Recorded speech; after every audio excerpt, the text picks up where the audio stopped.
Dans l'histoire politique de la Côte d'Ivoire, un nom provoque encore admiration, peur, colère et respect. Un nom qui a marqué plusieurs générations. Simone Gbagbo. Pour certains, elle est une combattante. Pour d'autres, une femme de fer. Pour ses adversaires, elle était l'ombre du pouvoir. Mais une question. Comment une simple universitaire est devenue l'une des femmes les plus puissantes d'Afrique?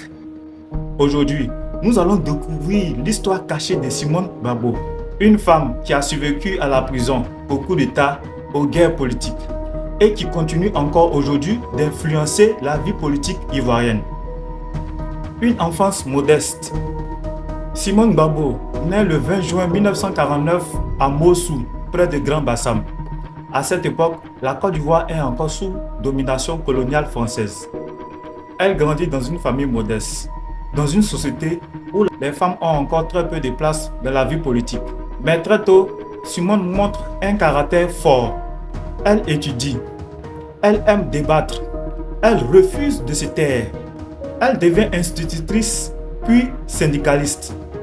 Et c'est là que commence réellement son destin. Parce qu'à cette époque, critiquer le pouvoir ivoirien est dangereux. Le pays est dominé par un seul homme, Félix Houphouët-Boigny. Pendant la décennie, l'opposition politique est presque inexistante. Mais dans l'ombre, certains militants commencent à réclamer le multipartisme. Et parmi eux, une femme se démarque déjà, Simone. La rencontre qui va tout changer. Dans les années 1980, Simone rencontre un professeur d'histoire nommé Laurent Gbagbo. Cette rencontre va bouleverser la politique ivoirienne. Les deux deviennent des militants engagés contre le parti unique. Elle devient l'une des principales organisatrices de l'opposition clandestine. Pendant que Laurent Gbagbo devient le visage public du combat, Simone travaille dans l'ombre. Mobilisation des militants, réunions secrètes, organisation politique, stratégie. Certains disent même qu'elle était plus dure, plus stratégique, plus radicale que son mari.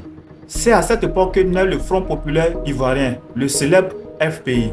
Le couple Gbagbo devient alors le symbole de la lutte contre le pouvoir en place. Mais cette lutte a un prix. Prison, surveillance, pression politique. Et malgré cela, Simone continue. La dame de fer du pouvoir.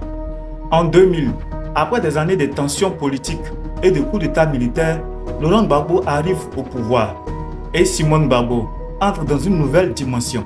Elle devient première dame de Côte d'Ivoire. Mais, contrairement à beaucoup d'épouses présidentielles, Simone ne reste pas dans l'ombre. Elle parle, elle agit et elle influence. Très vite, ses adversaires la surnomment la dame de fer. Pourquoi? Parce qu'elle est perçue comme l'une des personnes les plus puissantes du régime. Dans les coulisses du pouvoir, beaucoup pensent qu'aucune grande décision ne peut être prise sans elle. Elle possède une influence énorme sur les militants, sur le parti, sur certains responsables sécuritaires et même sur le choix politique du pouvoir. Ses partisans, eux, la voient comme une femme courageuse qui défend la souveraineté ivoirienne face aux pressions étrangères.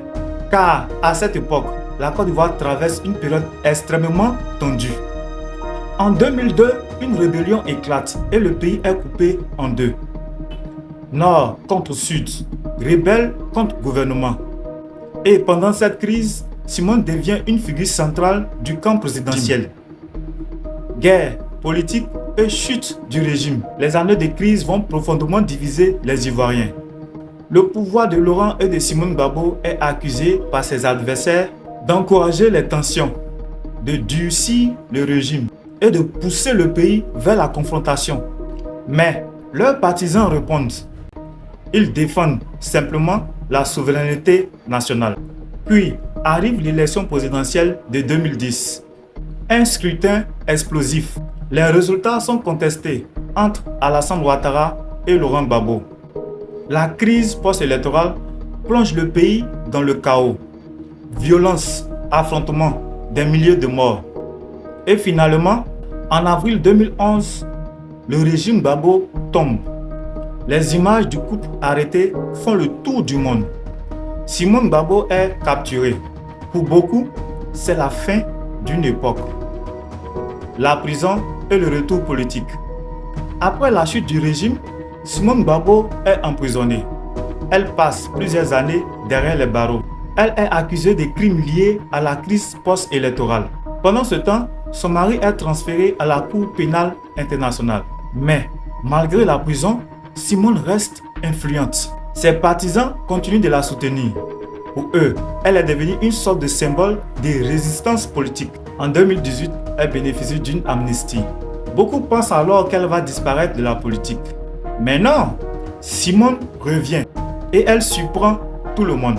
Le divorce politique avec Laurent Gbagbo. L'un des plus grands chocs politiques ivoiriens arrive ensuite. Simone et Laurent Gbagbo prennent des chemins différents. Après des décennies de combats ensemble, le couple politique se fracture. Laurent Gbagbo crée le Parti des peuples africains Côte d'Ivoire. Simone refuse de le rejoindre. Elle lance son propre mouvement politique, le mouvement des générations capables. Alors, pour beaucoup d'Ivoiriens, cette séparation est historique, car pendant longtemps, Simone et Laurent semblaient inséparables. Cette rupture montre une chose. Simone Gbagbo ne voulait plus seulement être la femme d'eux, elle voulait exister politiquement par elle-même. Aujourd'hui encore, Simone Gbagbo reste une figure majeure de l'histoire ivoirienne. Aimée par certains, détestée par d'autres, mais ignorée par personne. Son parcours raconte plusieurs choses. La lutte pour le pouvoir, la place des femmes en politique, les divisions de la Côte d'Ivoire, mais aussi la capacité d'une femme à survivre aux tempêtes politiques les plus violentes. Une question reste alors ouverte. Simone Gbagbo était-elle une patriote incomprise ou l'une des femmes les plus controversées de l'histoire africaine? Et toi, qu'en penses-tu? Donne-moi ton avis dans les commentaires. Si cette vidéo t'a plu, abonne-toi, active la cloche et partage cette histoire autour de toi. Parce que l'histoire africaine mérite d'être racontée.